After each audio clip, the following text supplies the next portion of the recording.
తాజాగా AP police ఉన్నతాధికారులు TDP అధినేత చంద్రబాబు నాయుడు గారికి టచ్లోకి వెళ్తున్నాడని ఏ రకంగా చూడొచ్చు అంటారు? ఒకటి పోలీస్ ఆఫీసర్లు అంటే ఒక మాట చెప్పుకోవాలంటే ఏ ఎండకి ఆ గొడుగు పడతారని నానుడు ఉంది.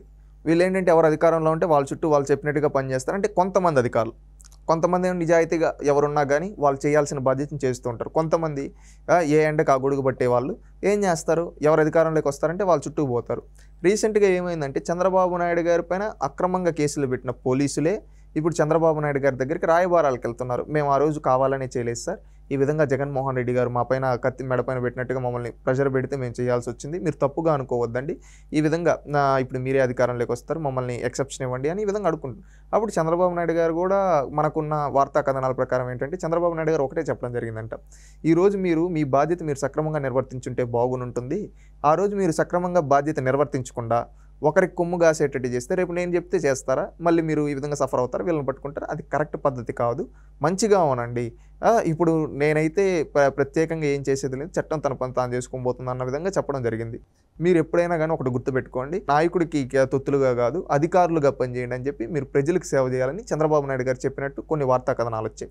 ఇంకొకటి ఏంటంటే ఇక్కడ మీరు చూసుకుంటే వాళ్ళు ఇచ్చిన దాంట్లో కూడా చంద్రబాబు నాయుడు గారితో చెప్పింది ఏంటంటే, సార్ జగన్మోహన్ రెడ్డి గారు కేవలం 18 అసెంబ్లీ సీట్లకి 3 ఎంపీ సీట్లకే పరిమితం అవుతారని కూడా మా దగ్గర రిపోర్ట్ ఉంది, అది మీకు కూడా తెలుసు, జగన్ గారికి కూడా తెలుసు, ఇంకా ఆయన వస్తాడో తెలుసు, ఇదేదో తెలుసో తెలియక తప్పు జరిగిపోయింది, మమ్మల్ని క్షమించండి, మేము ఇంకొకసారి ఈ తప్పిదాలు చేయము, ఉద్యోగాన్ని మేము సక్రమంగా నిర్వర్తిస్తామని చెప్పినట్టు కూడా కథనాలు ఉన్నాయండి. అంటే దీన్ని బట్టి చూడండి ఏంటంటే కొంతమంది అధికారులు ఎవరైతే ఒకరికి తొత్తులుగా చేశారో వాళ్ళంతా ఇప్పుడు మారిపోయారు. ఈరోజు నష్టపోయేది ఎవరు? కిందున్న క్యాడరు, వైఎస్ఆర్సీపీ క్యాడరు.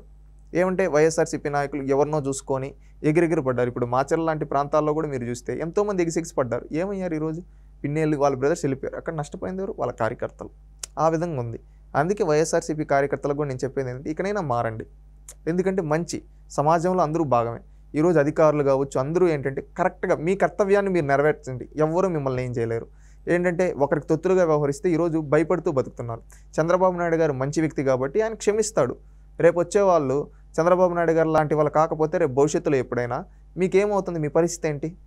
జైల్లో చెప్పకూడదు తినాలి, అవునా కదా? ఇప్పుడు కూడా తప్పు చేసి ఉంటే చంద్రబాబు నాయుడు వాళ్ళని కాపాడు. చంద్రబాబు నాయుడు గారు కూడా లా అండ్ ఆర్డర్ ప్రకారం వెళ్ళండి, చట్టం తన పని తాను చేసుకోబోతుంది అంటే ఖచ్చితంగా వీళ్ళు రేపు న్యాయస్థానాల ముందు దోషులుగా నిలబడాల్సి వస్తుంది. అదొకటి గుర్తుపెట్టుకోవాలండి. ఎవరైనా కానీ అధికారులు ఏ రాష్ట్రంలో అయినా ఎక్కడైనా కానీ కరెక్ట్గా పని చేసుకుంటూ ఉంటే ఎవరు ఏం చేయలేరు.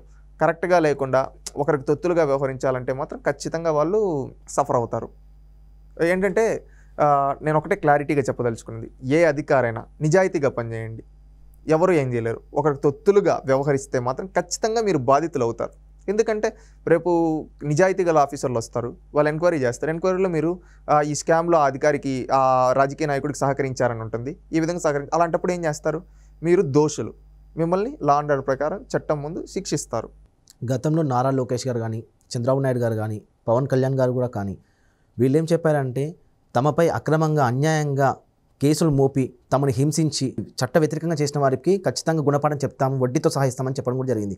మరి దాన్ని ఈసారి మరి ఏ రకంగా చూడొచ్చు అంటారు? ఒకటండి, వాళ్ళు క్లారిటీగా మీరే అన్నారు, క్లారిటీగా చెప్పడం జరిగింది. అంటే చట్టానికి వ్యతిరేకంగా ఎవరైతే చేశారో వాళ్ళపైన చర్యలు ఉంటాయి. అలాంటి వాళ్ళపైన చర్యలు తీసుకోవాలి. ఎందుకంటే చర్యలు తీసుకుంటే రేపు ఇంకొక అధికారి తప్పు చేయకుండా ఉంటాడు. ఎందుకంటే అండి ఏ రాజకీయ నాయకుడికి మీరు ఎవరు తొత్తులు కాదు, మీరు అధికారులు. ప్రతి రాజకీయ నాయకుడు 5 ఏళ్ళకి ఒకసారి పదవులు మారుతూ ఉంటాయి. మీరు శాశ్వతంగా 30 ఏళ్ళు 25 ఏళ్ళు సర్వీస్లో ఉండేవాళ్ళు. మీరు నిజాయితీగా పనిచేయండి. ఈరోజు ఒక వ్యక్తికి తొత్తుగా ఏంది పనిచేసేది? ఈరోజు జగన్మోహన్ రెడ్డి చెప్పారని లోకేష్ గారిపైన అక్రమంగా కేసు పెట్టుంటావు, ఆయన ఏ తప్పు చేయలే, ఆయన నేను తప్పు చేయలేదని న్యాయస్థానానికి వెళ్తాడు. అప్పుడు నువ్వు ఎందుకు కేసు పెట్టావు? ఈరోజు జగన్మోహన్ రెడ్డి అబ్స్కాండ్ అయిపోతాడు. నువ్వు ఇక్కడ అధికారిగా ఉండేది, నువ్వు జైలుకి వెళ్తావు. ఇది అవసరమా? ప్రజాస్వామ్యాన్ని పరిరక్షించాల్సిన పోలీసులే ప్రజాస్వామ్యాన్ని వ్యతిరేకిస్తూ ఈ రకమైన చర్యలు పాల్గొనడం రానున్న రోజుల్లో ఏ రకమైన సూచనలు ఇస్తుందంటారు?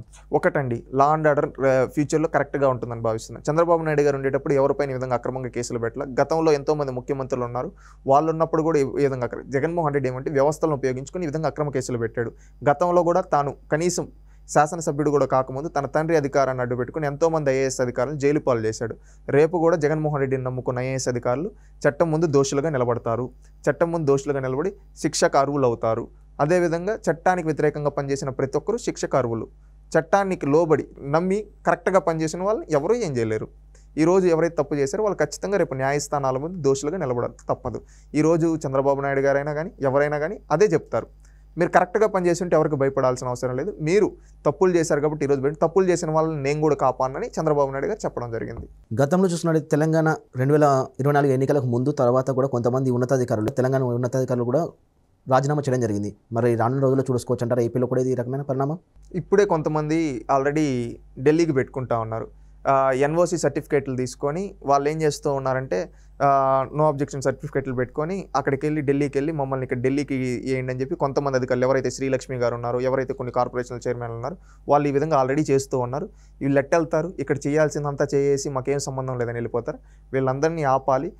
వీళ్ళు ఇక్కడ ఏవైతే తప్పులు చేశారో దానికి వాళ్ళకి శిక్ష పడే విధంగా ఉన్నతాధికారులు ఎవరైతే క్యాట్ ఉంటారో అదేవిధంగా ఉన్నతాధికారులు చర్యలు తీసుకోవాలని కోరుకుంటున్నారు. తప్పు చేసి తప్పించుకునే పరిస్థితులు రానున్న రోజుల్లో ఉంటాయనుకోవచ్చా? తప్పు చేసి తప్పించుకునేదాన్ని ఉందండి. చట్టం ముందు ఎప్పుడైనా దోషులుగా నిలబడాల్సిందే. ఒకరోజు లేట్ అవ్వచ్చేమో, ఖచ్చితంగా తగిన రోజు తగిన విధంగా చర్యలు ఉంటాయని భావిస్తాను.